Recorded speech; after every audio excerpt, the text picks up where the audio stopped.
That's all right.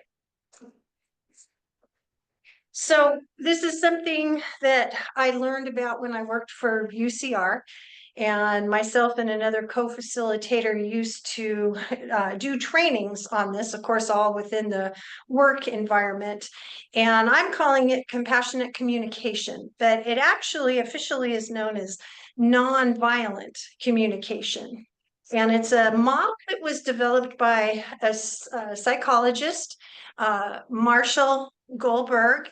He developed it in the 60s. And it was something he felt strongly about, that all humans are connected.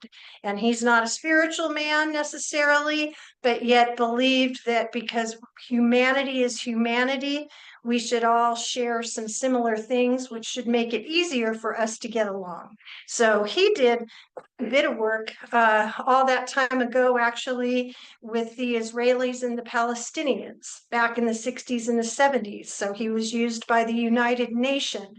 So this model is one that was highly regarded as something that can be effective in helping people come together and find some sort of commonality.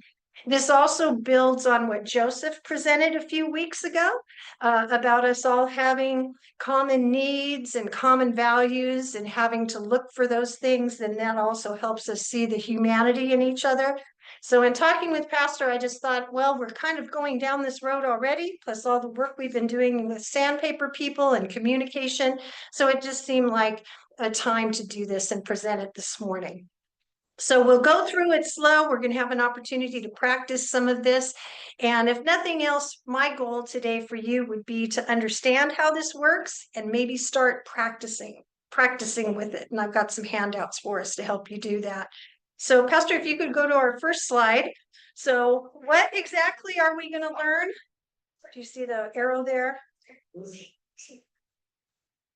Exactly. Okay.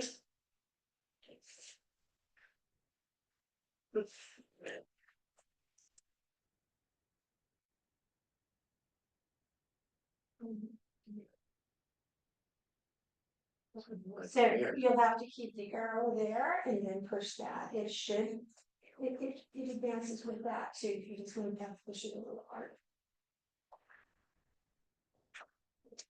All right, so the Bible tells us, and this is a verse from Psalm 103, that as a father has compassion for his children, so the Lord has compassion for those who fear him, for he knows how we were made. He remembers that we were dust. So we know our Lord is a compassionate Lord. And we know also that we're supposed to be his image, which in turn means that we need to be compassionate to others. So what are we going to learn this morning?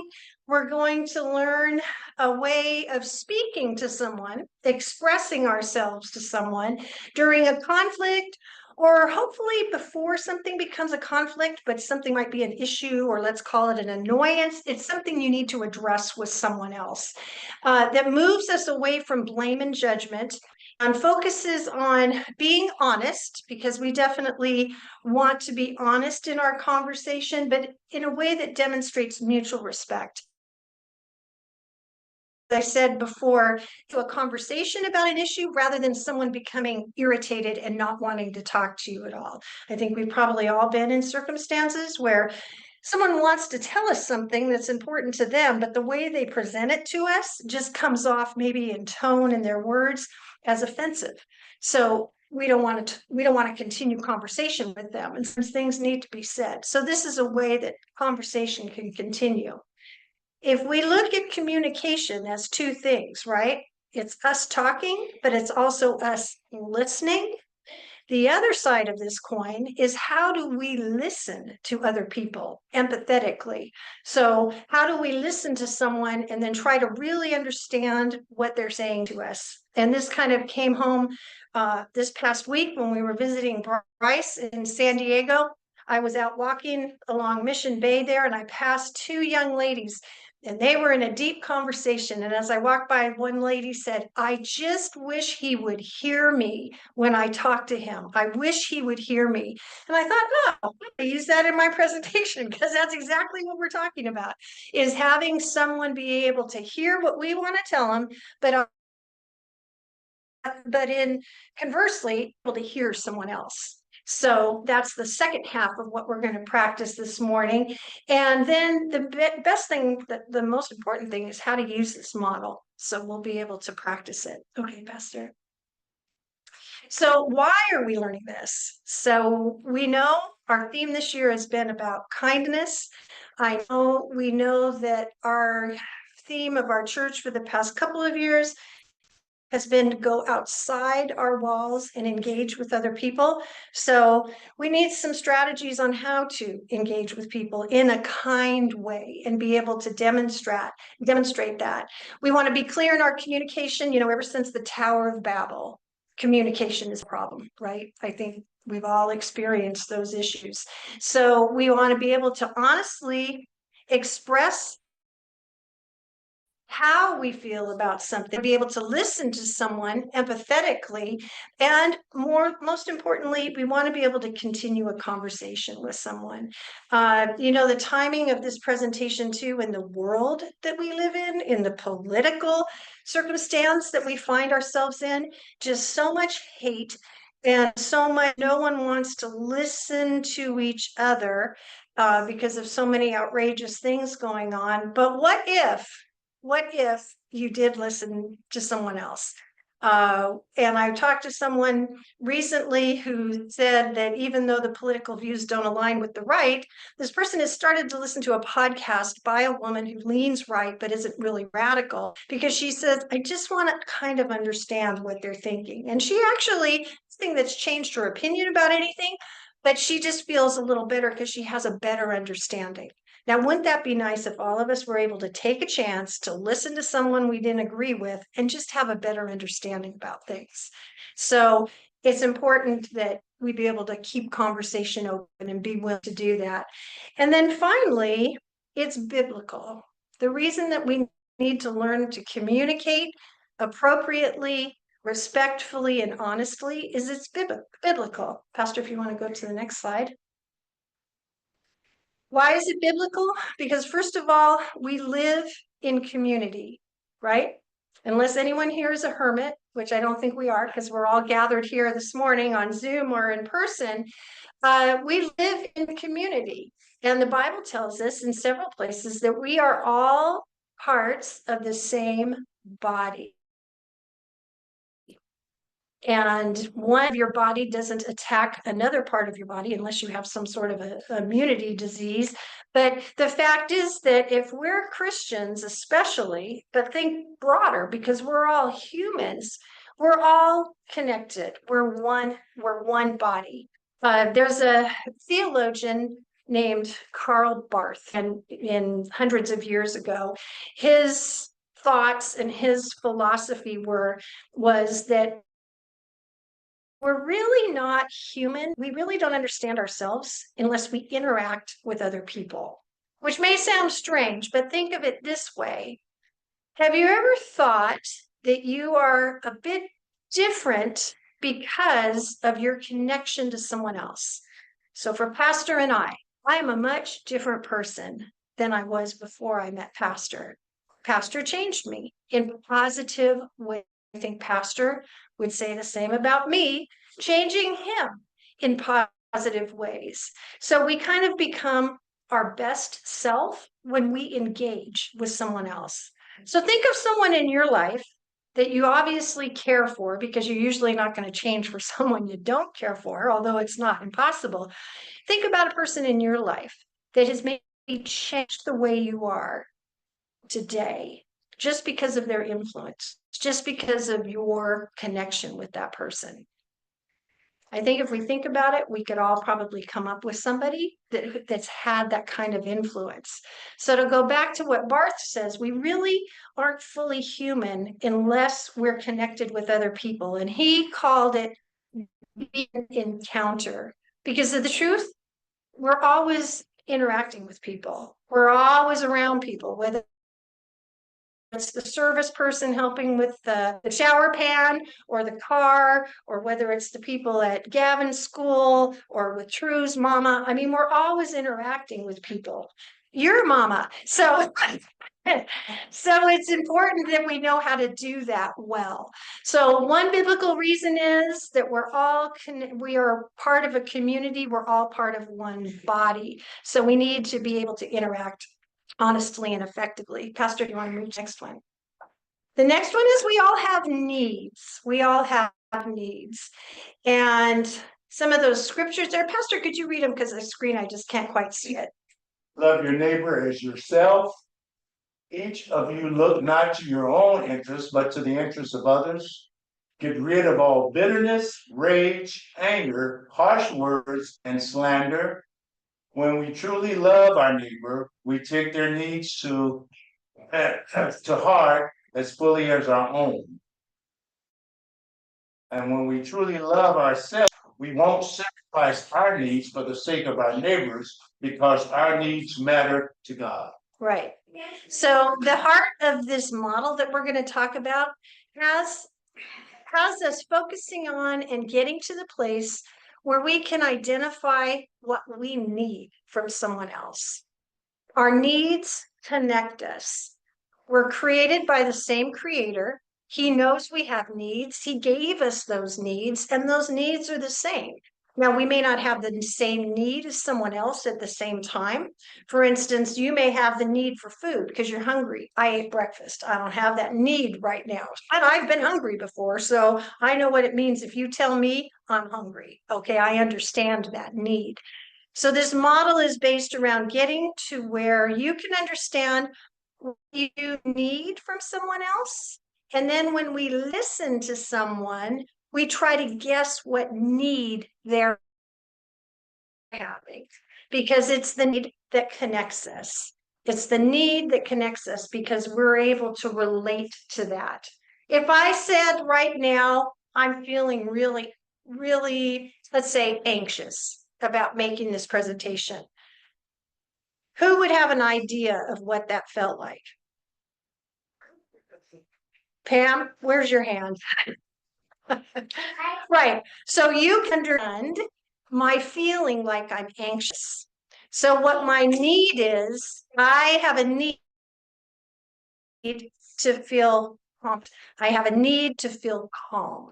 So I feel like I'm anxious. I'm missing. I need something. I need to feel calm. I need to feel competent. I need to feel secure. So that's something we can all relate to. Now, getting to the point where you can understand what you need and what someone else's need, that's where the practice is. And I've got some tools we can use to help you with that. But God created us to have needs. And because we're all created in his image, we share those needs and we can understand. One thing this model doesn't want us to do is to give up what we need necessarily for someone else. Now, there may be times when you're going to do that and you're going to do something sacrificial because someone needs something. But overall, you have to remember you have needs too that need to be respected. So it's not just a one-way street of you always looking for what someone else needs and you're trying to meet those needs. No, it needs to be reciprocal.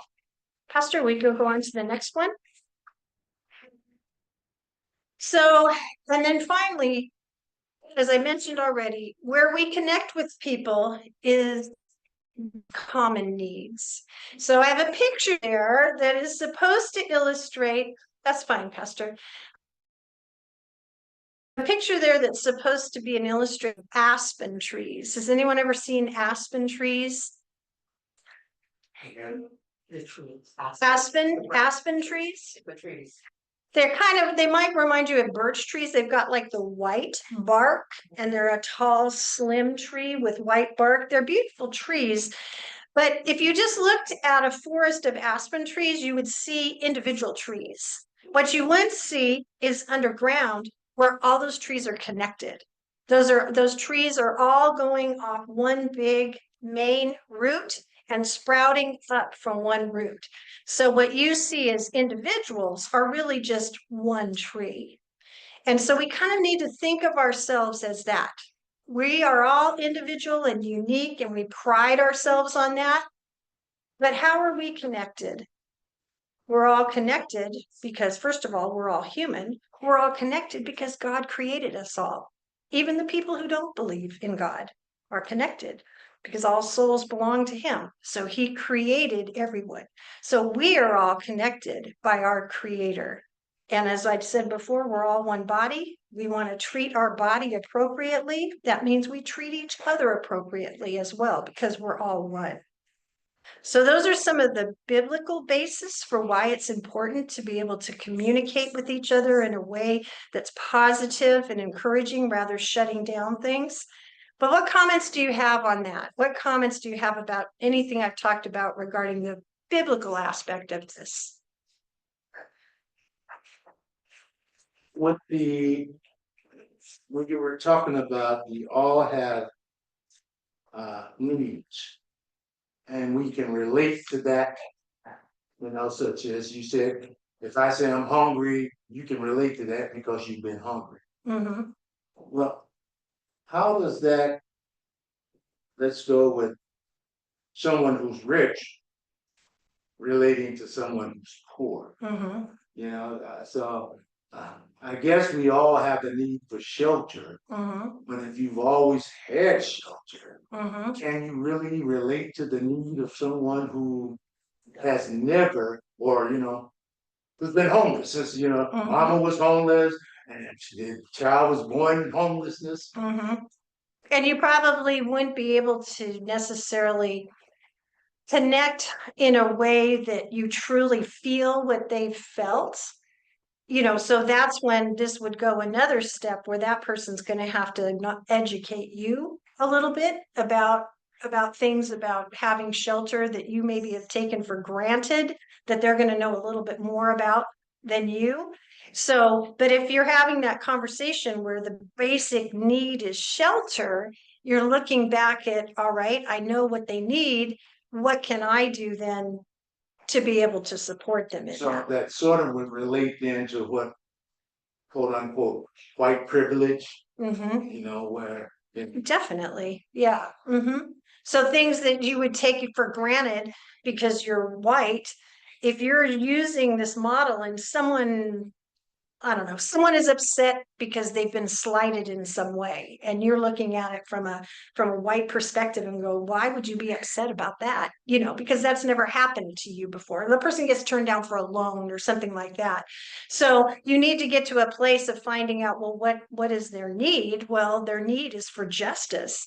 Their need is to be treated the same as everyone else. And so then you work from there to figure out, is there a way that you can help them? Or if not, at least you understand why they got upset over something that never crossed your mind. But that also takes somebody having an open mind to the fact that everybody doesn't live in the same world you do,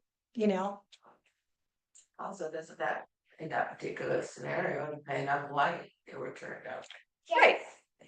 And it might be justifiable reasons, but if they're coming to you angry because they hadn't gotten this loan and they think it's because of the color of their skin, then that's an opportunity to keep conversation going and maybe help them see maybe that's not what it is. But as someone white, I don't tell someone else of color that, oh, well, don't worry about it. That's not the reason why. I don't come from that place. I couldn't say that, that shuts conversation down. Good point, Pastor. All right, are we ready to dive in? Yes, Vanessa. I'm sitting here thinking,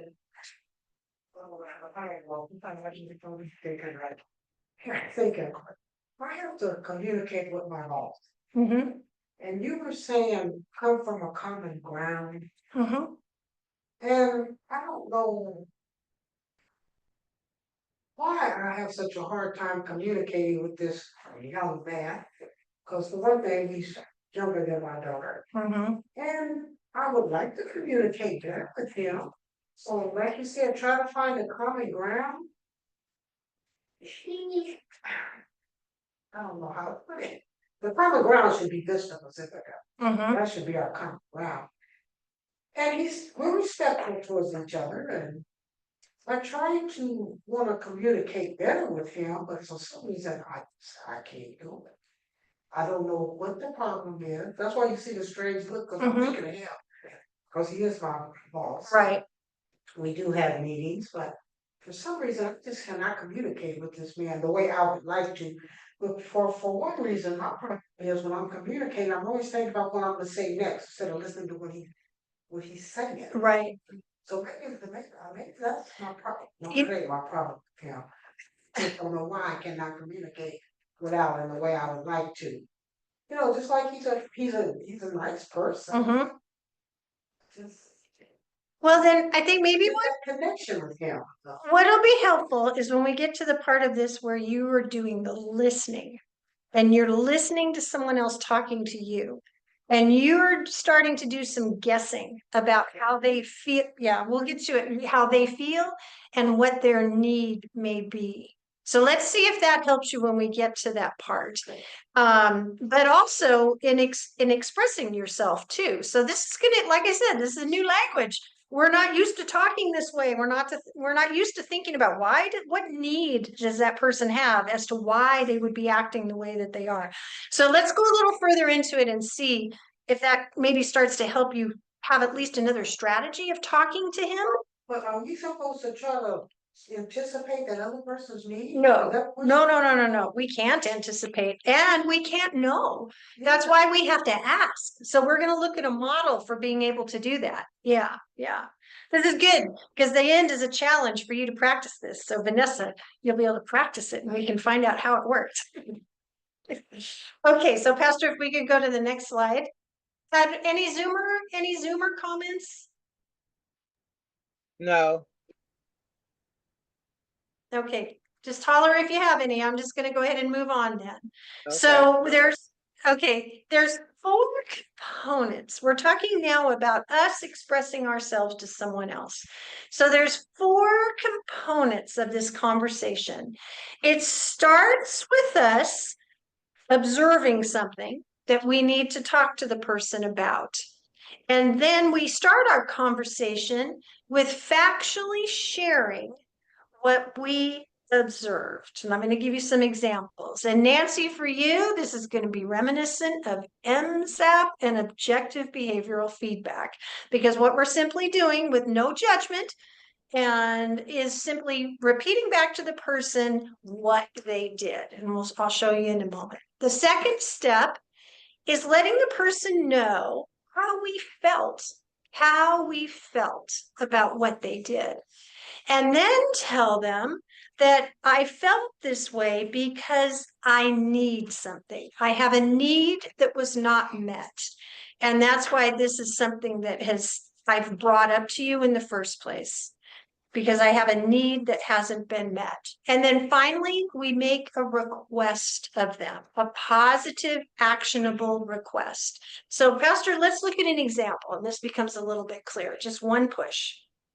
Okay, so we start with an observation, not an evaluation. Good morning, Deshaun. We're walking through this model of compassionate communication, which is a different language, a different way to speak to people and listen to people to try to keep a conversation open so you can discuss things that could turn into a conflict without it turning into a conflict, going along with our theme with kindness and communicating better. So the observation is, I've noticed you haven't taken the trash out for 3 days. Facts, right? Facts. Everybody can see the trash is here. Everybody knows it hasn't been taken out for 3 days. That would be what I say to someone. Deshaun, I've noticed that you haven't taken the trash out for 3 days. Deshaun might, well, maybe. Yeah, I did. Now, what if I told Deshaun, you're so lazy? What does that mean? Does Deshaun know what I mean by just saying he's lazy? More importantly, how does Deshaun feel when I say you're so lazy? Shut down immediately, defensive immediately. So when we start our conversation with the facts, that is neutral language. So hopefully it will minimize defenses someone else might have, and it's not going to be provocative to get them angry and start accusing you of something. I noticed for the past 3 days, the trash hasn't been taken out. Let's don't push a button here, Pastor. The second one is, when I asked for a volunteer to vacuum the church, You said you would do it on Saturday. When I came to church on Sunday, the church was not vacuumed. Nice and factual, right? You said you do it Saturday. I came to church Sunday and it wasn't done. A nice observation. Now, what might be the way we would just say that to someone without so many words and be evaluative about it? Make an evaluation. What would you think of the person who did not live up to their commitment? Probably ask what happened. You'd ask, but what if along the way of you're so lazy, what would you say? You're so forgetful. Forgetful, that's a nice benefit of the doubt. What did I have, Pastor, as an example? Don't keep your promises. Yeah, go push one more. You don't keep your promises. You're unreliable. I don't agree with that. Okay, that's an evaluation. I played the scenario in my head and I decided that's what unreliable work looks like. So without any facts, without anything you can use to really understand what I'm talking about, you're so unreliable. Also, like,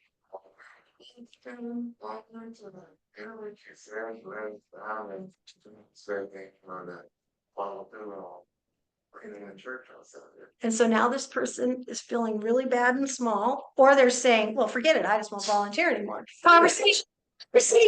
That's a church person. Yes. Shut down right there. Okay, so we're going to learn a better way to address this so conversation stays open.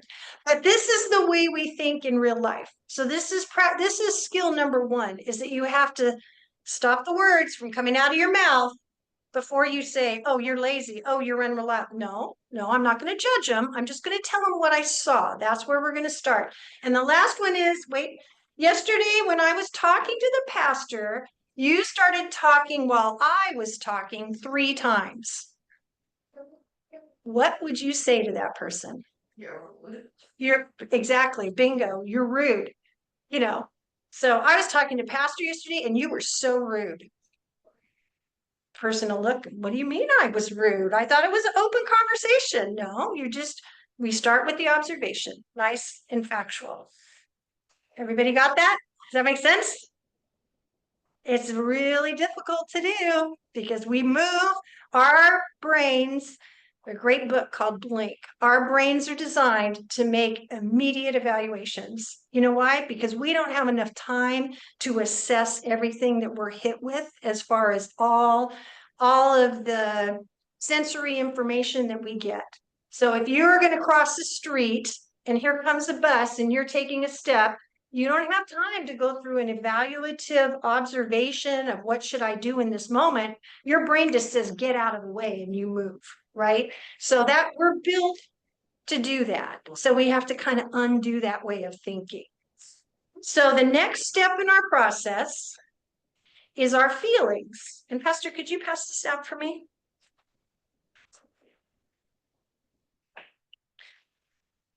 So we're addressing something that someone has done to us. We first share with them in a very factual way what it is that they have done. And then we tell them how it makes us feel. So what I've handed out, and for those online, I sent this to you in an email because we're not used to identifying feelings necessarily. We need some help. So what I've given you is a list, a partial list, because of course there's more feelings than this. But the first page is feelings that we may experience when our needs are being met. So these are good feelings that we have. They're things like affectionate, exhilarated, engaged, inspired, very positive ways we're feeling. And of course, we can talk to someone and use this model when things are going well. Well, let's just say, Vanessa, I saw that you've come in the past 4 Saturdays in a row to clean the church. I feel really grateful that you do that because we have a need for cooperation at the church. Could I ask you to keep doing that? So that would be the way the model works when things are going well. But when needs aren't being met, if you flip the paper over on the backside, these are the feelings that we might experience when our needs aren't being met. So I'll give you a minute just to look over what all those are.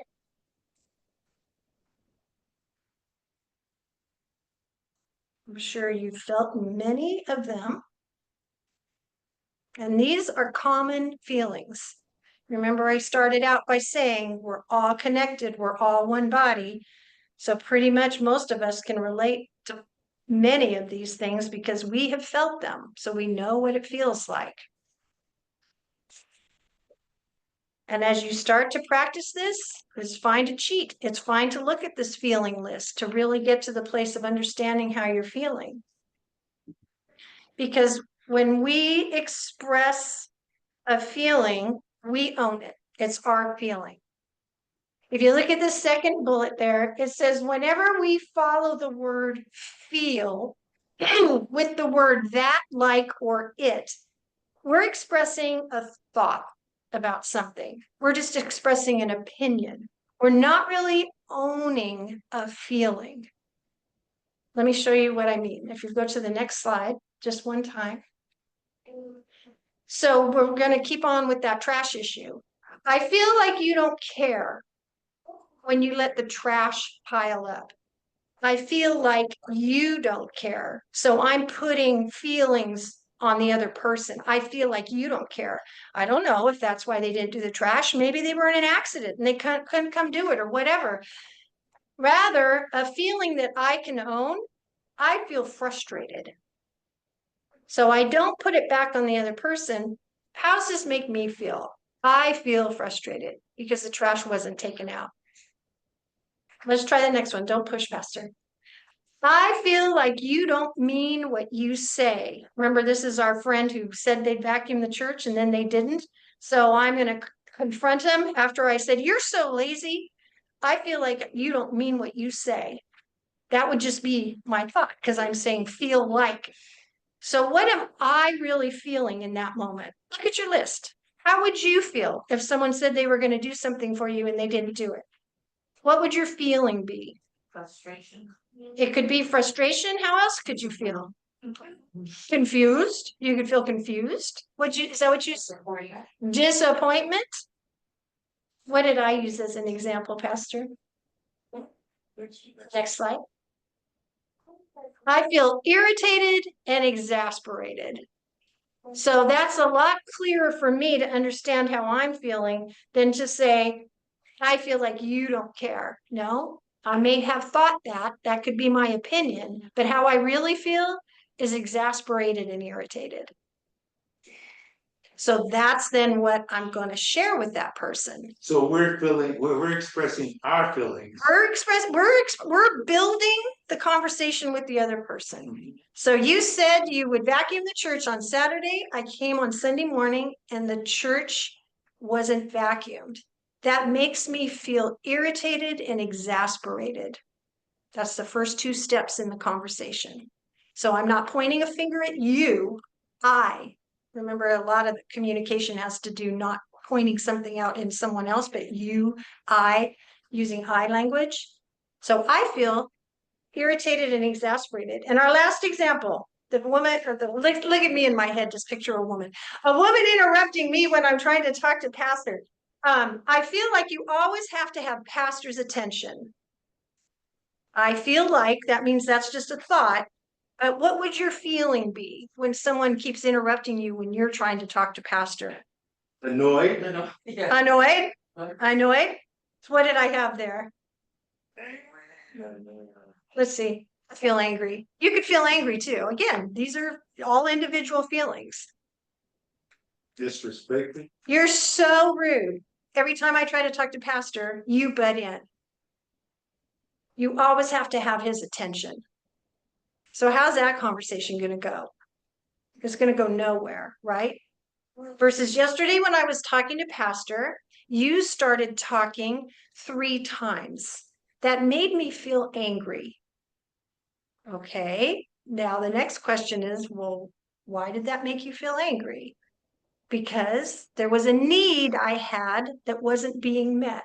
Let's go to the next slide. So the next step in the conversation is attaching your feeling to something that you need that you're not getting. So I think that's a separate handout. Pastor, you could pass these out.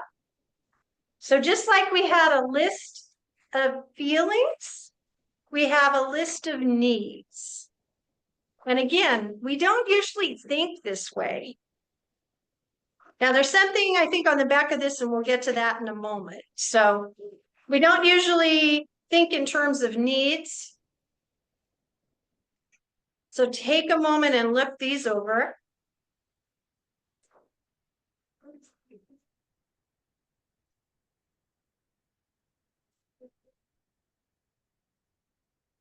But these are universal needs. Because we're all humans in humanity, we should all be able to relate to these needs.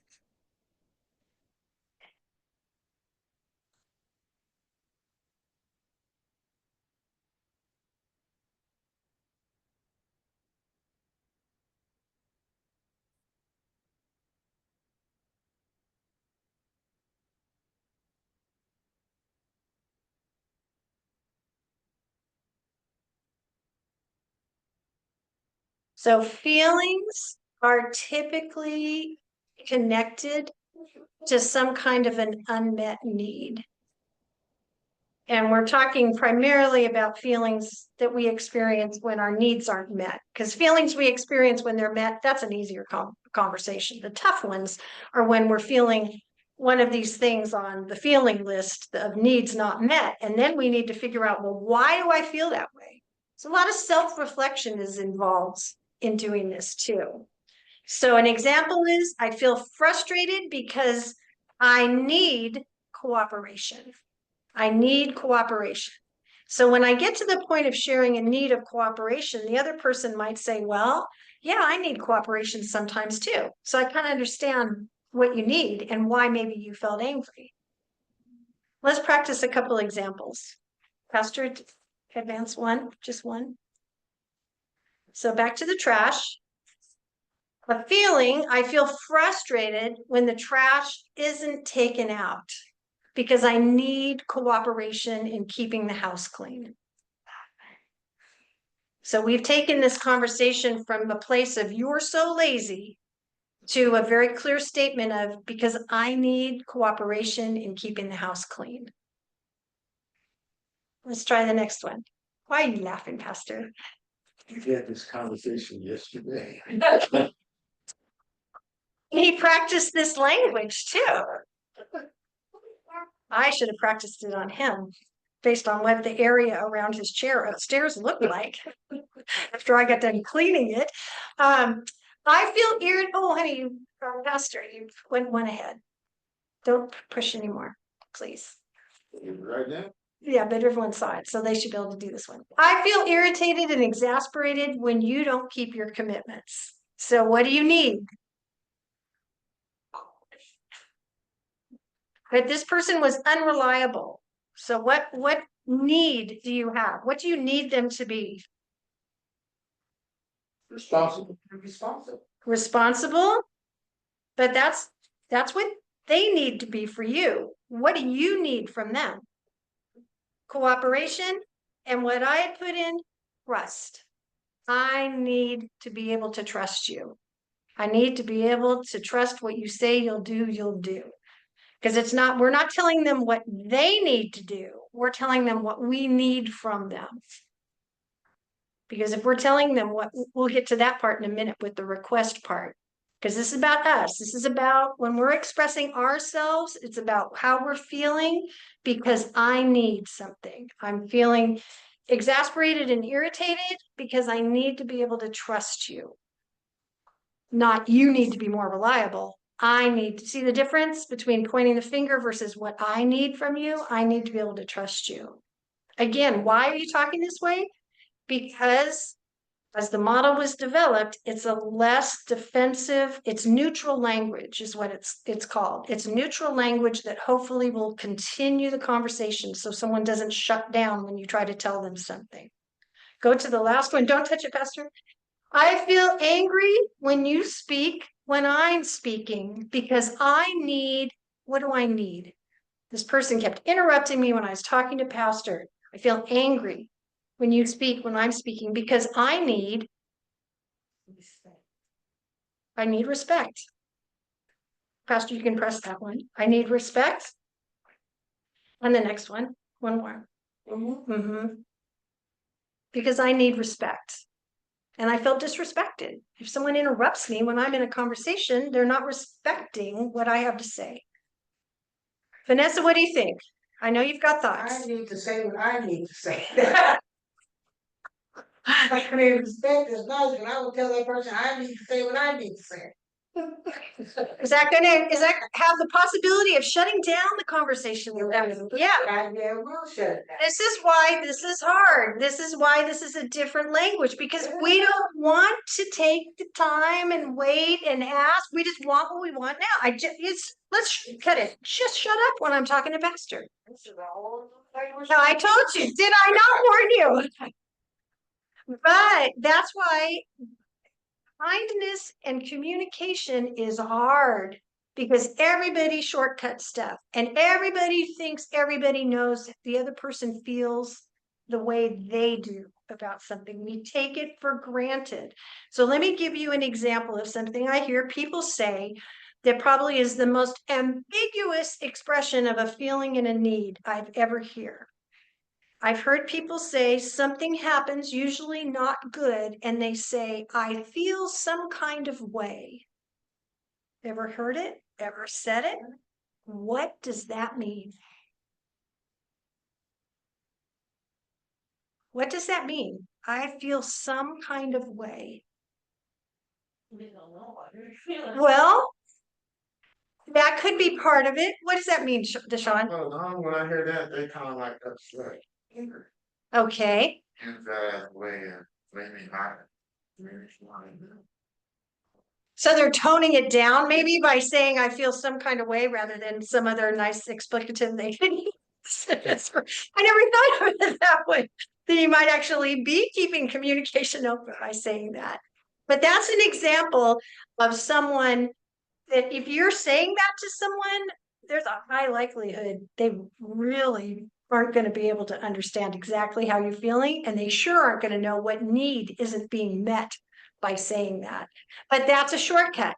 That's popular slang language, and everybody's just supposed to kind of get what the other person means by that. Is that kind of like the same thing when people say I'm in my feelings? Yeah. The kind of same like Uh-huh. too. Yeah, I'm in my feelings. Well, here's a feelings list. Tell me which one. Tell me, I mean, I'm serious, because you can't really connect with somebody if you really don't understand what they're feeling. This is particularly true when we're talking for people who come from different cultures. Oh, yeah. You know, Yeah. and you're used to dealing with one culture, and that's the slang and that's the universal language we use here. And then when we switch and go to a different culture, and that culture could be the workplace. Well, everybody, you grew up over here on the east side. And this is where they talk on the east side. Now you're in a totally different environment. And people have no idea what are you saying, So you said, I feel some kind of way. They're like, what the heck does that mean? I'll give you a great example of someone coming from a different culture and hearing someone say, I feel like pizza. What does that mean to you? I feel like pizza. I won't ask for anything.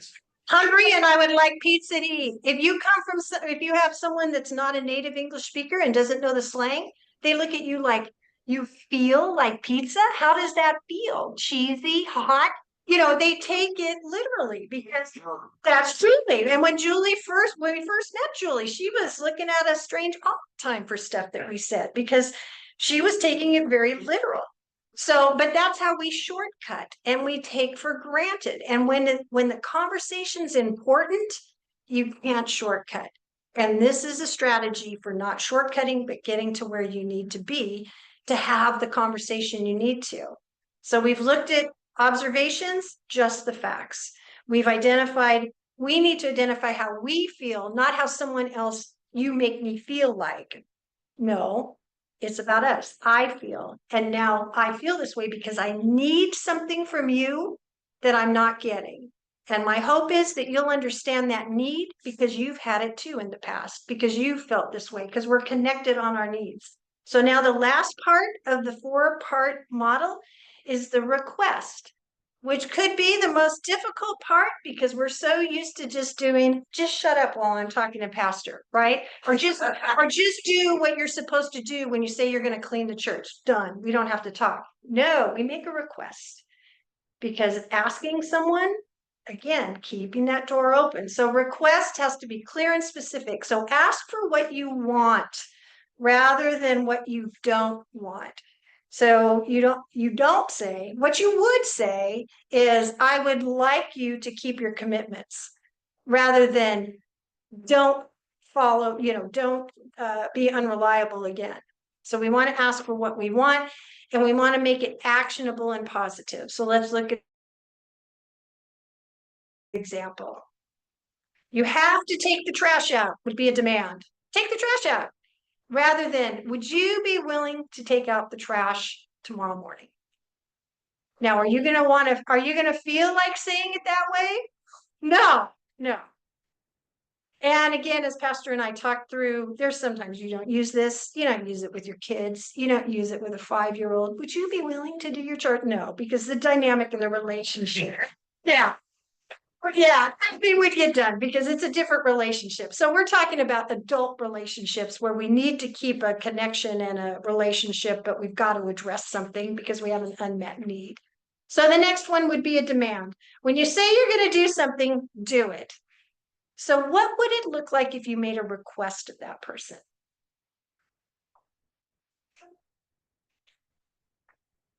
I would appreciate if you make a commitment.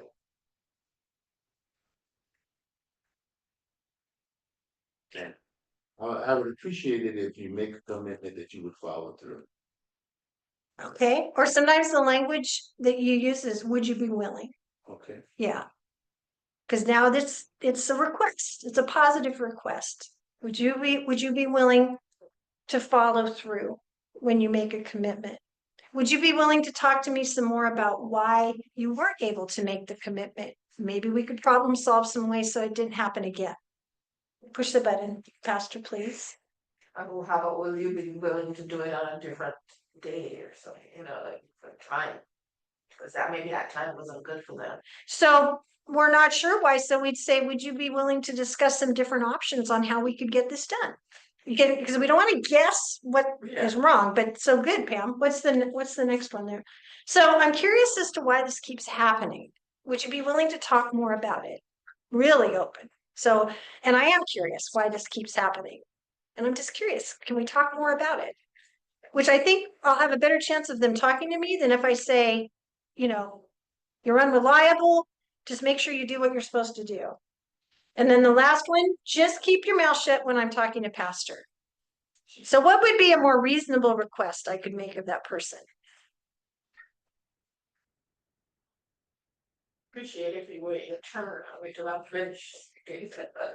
But just, if that's it, but put it in the form of a request. Because it's not, again, you want them to have the control of whether they take action or not. And they may not care what you appreciate.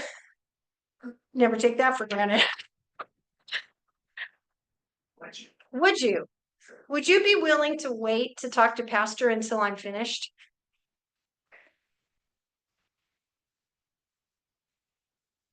No. And you might get a no. You might get a no, but you've handled your part of the conversation in a way that should have been able to lead to some kind of resolution to that. Vanessa, what are you thinking? I've been talking wrong for over half my life. We've all been talking wrong. That's why we get into the things we get into. And again, let's not forget that add the stress of something happening in real time when you're really upset and trying to remember how to speak like this, which usually it's just best to say, can we talk about this later when I have time to kind of compose myself? And then you go back and you get your feeling list out and you get your unmet need list out. All right, now I know how I really feel about this. Going into a meeting, get your stuff together. Yeah, or if you're going into a tense meeting of something that you want to address with someone, and I'll give you, first, what I want to do is have us practice together, putting together a response, and then I'm going to give you a little bit of time to think about a personal situation where maybe you could use this. So Pastor, if you want to pass this out. And for those online, after I present the scenario, I'm going to bring up that list of feelings and unmet needs in case you didn't have that available. Do you need me to do that, Zoomers? That would help, but I want to give you a heads up. Someone was doing errands for me, so as soon as they get back, then I'm going to need to get offline for a moment. Oh, okay, Nancy. Thanks for letting me know. Pastor, if you want to push the last one. Okay. And well, that just wraps up what we talked about before on that last item. And then if you could push one more, Pastor. Okay, so this is our practice round 1, and you can see on the handout, I've got it broken down. You can take notes. We'll do this all together. So the scenario is this. Every Sunday, when Pastor is sharing the announcements, the congregants begin whispering to each other while he is speaking. We tried to bring these into real life for us. He needs to address the situation with the entire congregation. So using our model, create the dialogue he could use.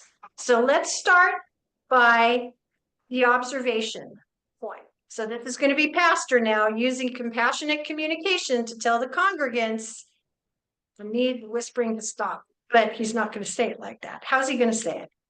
So how do we factually say what's going on? When I'm speaking, I notice other people. Oh, whispering or talking.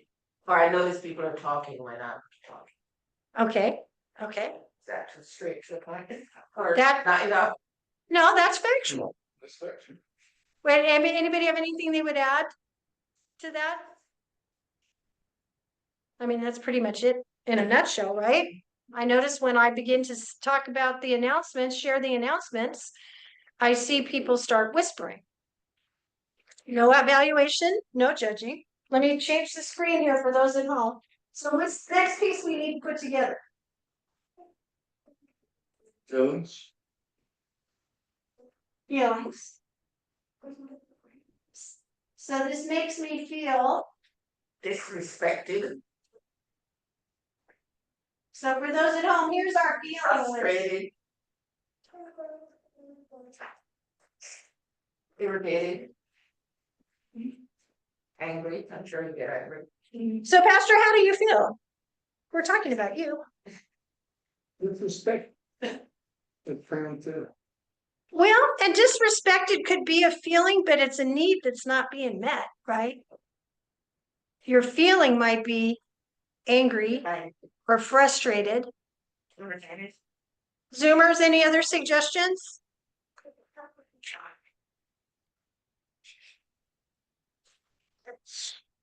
Jen? Hey, whisper, get rid of That's it. I'd say distracted. Oh, that's good too, because I'm sure people that aren't whispering are feeling distracted. So when I begin the announcements, I see people start to whisper. That makes me feel frustrated, angry, distracted, whatever that is that they feel. Because what does Pastor need? What need is being unmet? People to pay attention. Well, that's what you need people to do, but what do you need? That's that's the behavior they have to change, but what do you need? I mean, that's listening, yeah, to listen. I need your attention.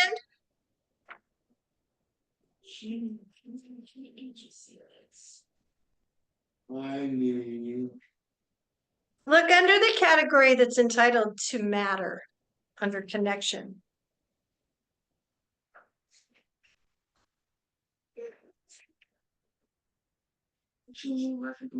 Respect. I need respect. I need to be heard. I need to be understood. Understood, yeah. So when I start to make the announcements and I see people whispering, I feel angry. I feel distracted because I need respect. I need to be heard and I need understanding. So, but we got to wrap it up now. What's the request we're going to make of the congregation?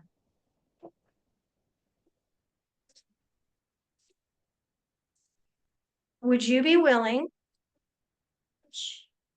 You talk me. Positive action, positive action. Not, don't tell them, This is necessary. don't, we don't tell them what we don't want them to do. We tell them what we want them to do. So Be quiet. would you be willing to hold your conversations during the announcements? Right. Because just look at the way the word don't makes you feel, right? Don't do that. We learned from childhood, ooh, that's something bad. So if we use that language, it's not neutral. It's going to spark a reaction, even if we consciously don't feel that's happening. Well, those announcements are boring anyway, so why should I listen? You know, I mean, that right? That's where your mind might go. But if you ask someone, would you be willing to hold your conversations during the announcements? They shouldn't have to be, they shouldn't. I know. What were you gonna? Heard this scenario, but it's like. So I just wanted to throw out a scenario out there just to see what this would look like, okay? All right. It's a simple scenario. I have to write somebody up for being late. This person has been late 4 times in a 2-week set. And I have to write them up. How am I going to incorporate this conversation into writing them up? Well, I'm just curious how- corrective action conversation is a little bit different than this conversation. So if you wanted to use this conversation, I mean, because you've got to take a more authoritative stance in that situation. So you need to be, when you're doing a corrective action, a disciplinary action with someone, because basically if you're doing a disciplinary action, you start the same way with the observation. You keep it factual, but then typically you go to the impact that this has. So I've noticed this isn't part of this model, Vanessa. This is another model for disciplinary action. I just happen to know both. So I've documented that you have been late 4 days out of the past 2 weeks. The impact this has on the department is, what is the impact? Someone has to stay longer than their shift. Certain needs aren't being met. If this behavior continues, it might lead to further consequences. Let's talk about how we can make sure you're here on time. Right, yeah, that's what I'll do. Okay. Figure out how the feelings and all of that work into that conversation. So if you were gonna, yeah, that's a different form. If you wanted to do that, let's say it's not time to write them up yet, but it might go there. So let's try to preempt that. So same at beginning, I've noticed you've been late 4 times in 2 weeks. When that happens, how do you feel when that happens? I feel frustrated. Okay, you feel You frustrated. can't get the job done because you're late. You're right. Get here on time with the head you got control. Okay, say that in your head, but what's gonna come out of your mouth? So when this happens, I feel frustrated because so what do you need? I need for you to get here on time. No, not what they need to do. What do you need? That's your request. That's the request. What's your need? You feel frustrated. What do you need? Come on, it's on there. It's on there. What I need stability. There you go. I need stability. I need you to be. Okay. You need to keep the structure. You need Structure. trust. So you're picking words under security. So your need there, and I think you have a need also for your unit to run in a competent way. Competent. Yeah, yeah. So I need our unit to be able to be trusted by other units. I need to be able to trust you, and I need our unit to look competent to the rest of Vista. Okay, Now, who would argue with that? alright. Because now we're not dealing with, well, Vanessa gets frustrated all the time, so it doesn't matter. We're dealing with a need that that person can understand. I feel frustrated because I need our unit to be competent. I need to be able to trust you to do something you say you're supposed to be doing. Would you be willing? Now, what's the request you're going to make? Would you be willing?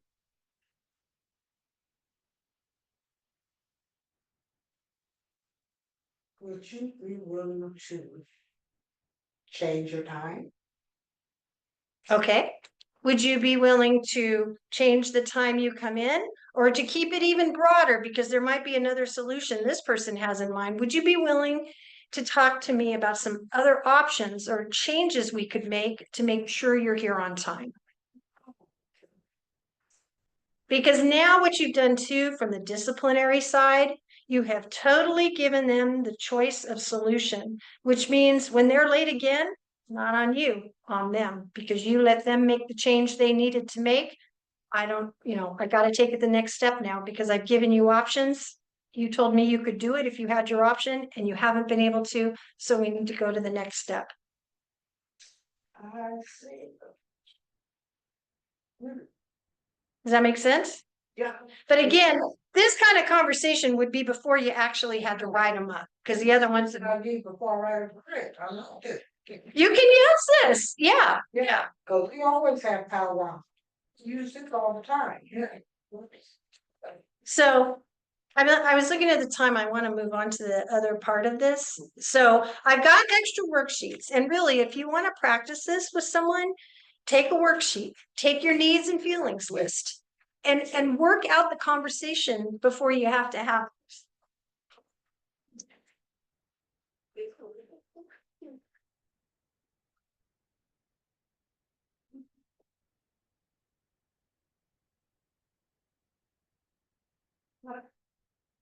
And we'll go back to the hour.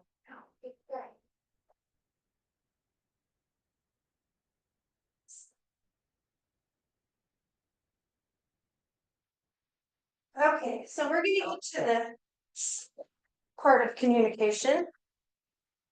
Sort of the lesser thought of part of communication.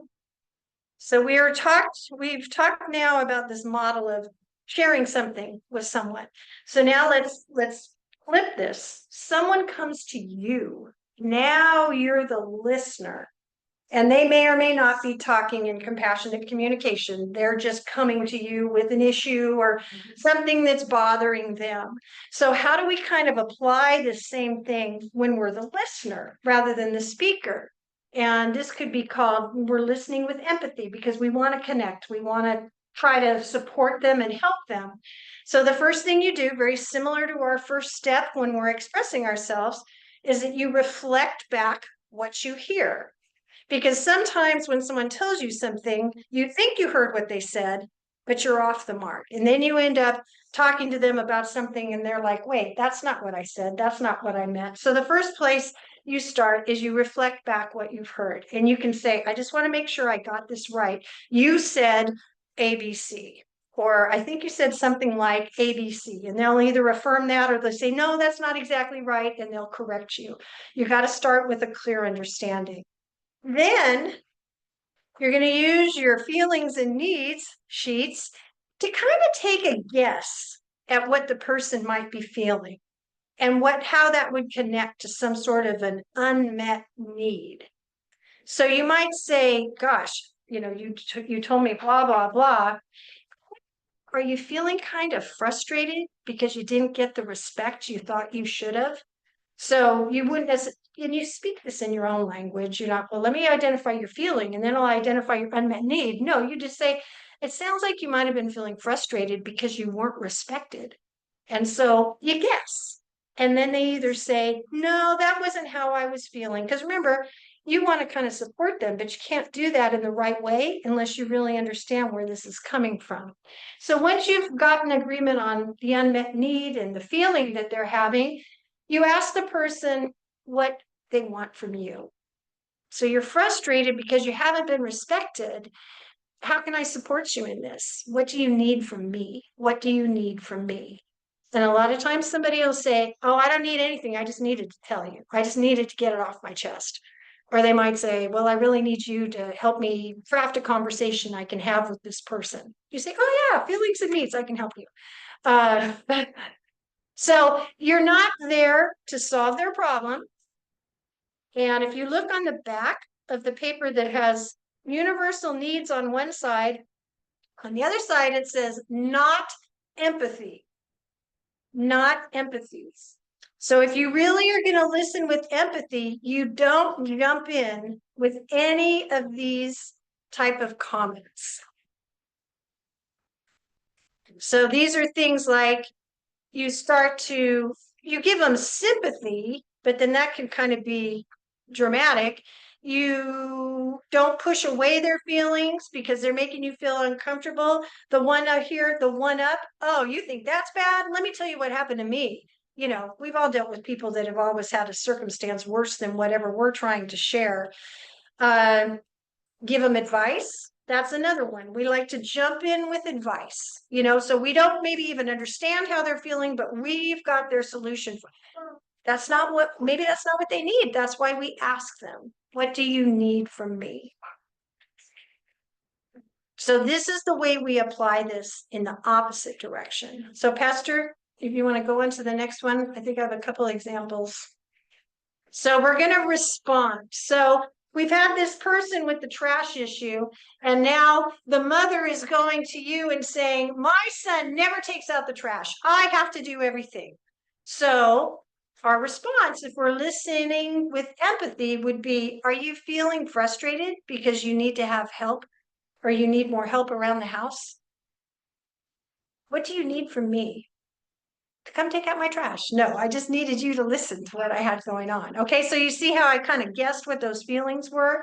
So let's take the one, poor Jack who never vacuums the church. So pastor comes to you, don't touch anything yet, pastor. Pastor comes to you and says, Jack never cleans the church like he says he's going to.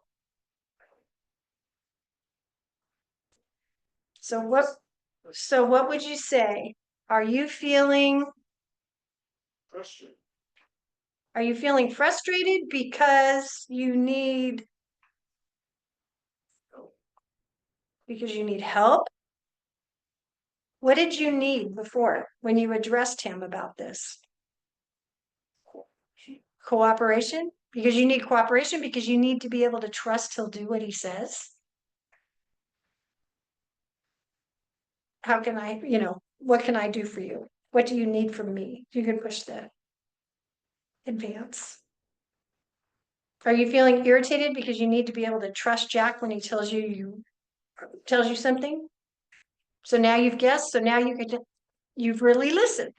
So again, as I started out, people need to feel heard. And when you have a conversation with them in this way, there's a higher likelihood they'll feel heard because you're getting down to those needs that they have. And you're not just blowing them off by doing one of these things that aren't really supporting them. They're just feeling heard. The last one, every time I try to talk to Pastor, Kelly interrupts and takes over the conversation. So what would we say? Are you feeling?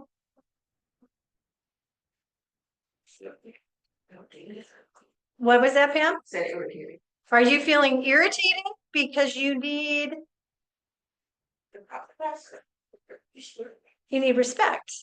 Yeah. So go ahead and advance. Thank you, Pastor. Are you feeling angry because you need to be respected? Yeah, because I needed to talk to Pastor, but what did Kelly do then that I suddenly didn't have a need? Well, she just respected me. So I need to have respect.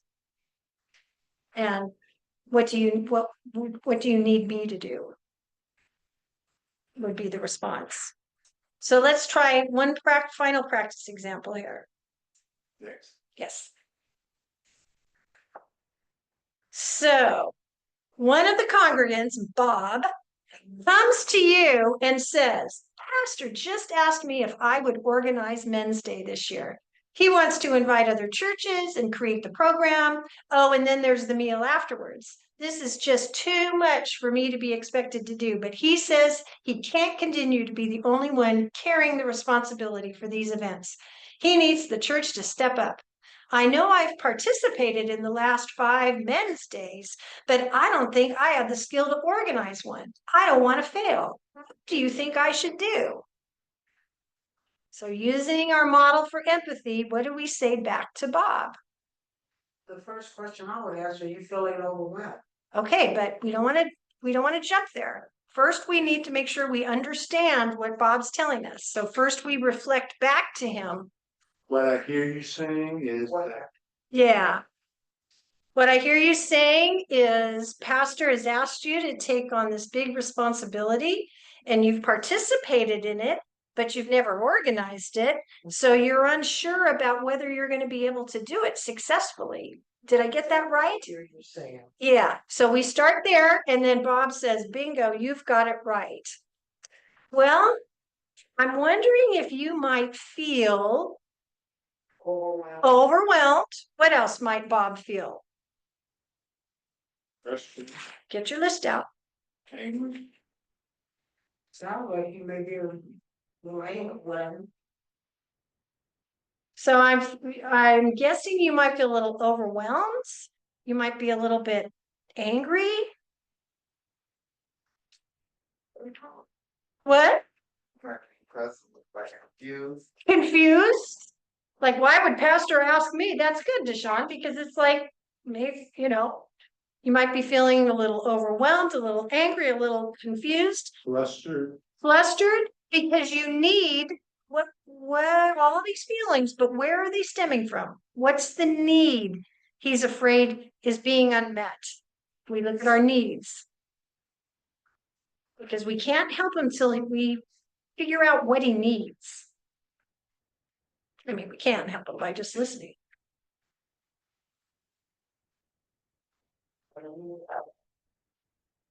Need somebody to help. Because because he can't do it on his own, he needs some cooperation. But he says they're a big clue. I don't want to fail. He needs confidence. He needs to feel competent. He needs to feel successful.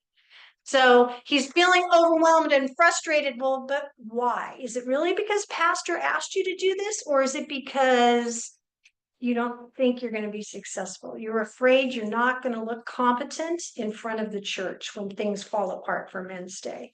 So the underlying issue is really this person's feeling of competence. And a lot of times people's feelings attach to that, especially when we're adults. When we are adults, we do not want to look incompetent in things that we do. So we feel a lot of things, but it's usually the same need. We don't want to embarrass ourselves. We don't want to look incompetent in front of our peers, in front of other adults. So Bob says, well, you know what? I hadn't thought about the fact I'm worried about looking competent, but I think that's it. And then you just ask them, what do you need from me? And then now he's not thinking about feeling flustered. He's thinking about, oh, I need some help then to feel like this will be successful, which this could all have been shortcutted, but we're breaking it down in how you might get someone to realize something that they didn't see in themselves as being the root need that they have. So it wouldn't just be, oh, Bob, sounds like you need some help. You need to go ask Sister Mason who's helped or whatever. Don't just assume that, because maybe that isn't how he feels. So when we listen, we just kind of reverse this back. Does that make sense?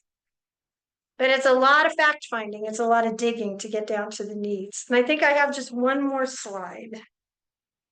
So the challenge I'll give you, because we just went through a brief piece of how to really work this. Well, considering it had been a 4-hour workshop, this was brief. Intentionally think about your feelings and needs. When things happen around you, intentionally think, how am I feeling and what need isn't being met? Or how am I feeling and what need is being met? Because there's the positive things too. Intentionally think about what other people might be feeling and what their needs are that are underneath this, and then start practicing it. Pastor and I were practicing it yesterday, and we kind of giggle when we do it, but it still gets you thinking in a very different way about how to have a conversation that'll be hopefully an effective conversation and not one where somebody shuts down. Any questions about all this that we've talked about this morning, this new language? Yeah, well, I appreciate you listening. I appreciate you being open. Yeah. It's informative, but it's gonna be difficult. Because if you're talking to somebody or they're coming at you in a negative way, you're not gonna have time to stop and think, well, oh, it's your automatic reaction Mhm. to react in the same, or the same. It is. So, I mean, that's where you stop and you say, I want to have a further conversation about this, but I can't have it right now. If it's a situation where that's possible to do, you know, because then you go back and you use this and then you figure it out. But I would be interested if you do try it to see what the reaction is and to see what the response is, maybe in situations where somebody wouldn't respond in the way you normally would tell them something versus if you did it this way. So, well, thank you very much for participating. Thank you. You're welcome. Great job, Sue. Thank you. And ladies, you have all your handouts for all this too. As Sister Sue says, this is like learning a new language, foreign language. But to her credit, when she and I first got married, and we were I was trying to deal with Bryce. It was like she was speaking a foreign language to me because the trash thing was a real event in our household, you know. And she was like, "Honey, would you take out the trash, please?" And 8 hours later, the trash is still there, and I'm sitting there like, that ain't the way we do it. And so like you said, I learned a lot from her. I learned that no, it ain't always with the sledgehammer. You don't do it. You do it now. I ain't gonna tell you no more. You know. And so it took me some learning, and she was a good role model for me to see how. And I thought, okay, yeah. There's a different way that I can go about, getting things done. Uh, and eventually Bryce would come around, and he'd get it done. But I was so used to the way I was brought up. Say it once and that's it. And if I have to say it again, it's too late. You will wish that you had done it the first time. And so that's why I was saying those cultural things, and so she and I talked, like we got Cody, our youngest grandson. You couldn't do this with Cody. No. You should do But when he's 30 years old, Cody's just a different character. It's, you know, But when conversations are important, when conversations are really important with someone that you care about, with someone that you love, but you have to have a conversation, this is when this is really helpful. Because it's worth the effort and time to take the time to prepare for that kind of conversation. And I think anytime you can keep it at a neutral level where people feel heard and you felt heard, that's a win. Even if you end up still not seeing it eye to eye, I mean, that's what's wrong right now, is everybody has to either be a winner or a loser. You can't just be neutral and just have an understanding, even though you don't agree. And I mean, look at all the problems we have, because it's bad. And so I think this is, and it's, been tried and true in many arenas, that this is a way to help you have that kind of communication. And people will notice that you speak differently. People will notice that, different about how Vanessa approaches us, you know, she's talking about how we feel and what we might need. So there's also kind of that subconscious thing that happens with people when you start to approach it in a different way. They know they like it, they're not quite sure what you're doing, but they respond to it. But use your own language too, because that's the other thing. I read a book to prepare for this that was written by two women's pastors. And also they've had extensive training in how to do this, and they gave examples of how they used it with their congregations. And just the fact that when they started using it, people were like, why are you talking that way? And they realized they just need to say it the way they would sound normally, you know, so we did it very structured, but then you just start naturally saying it.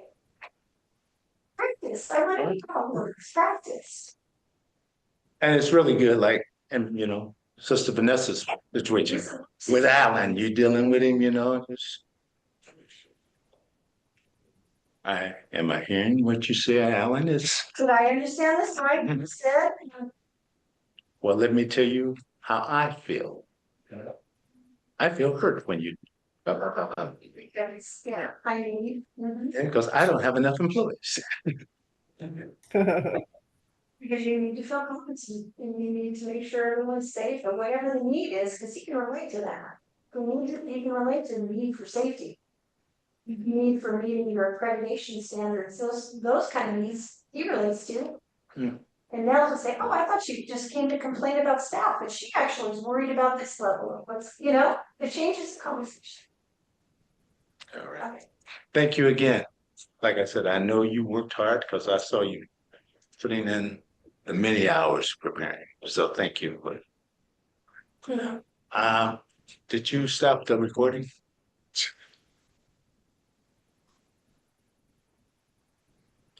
All right, it's tithe and offering time. Thank those of you who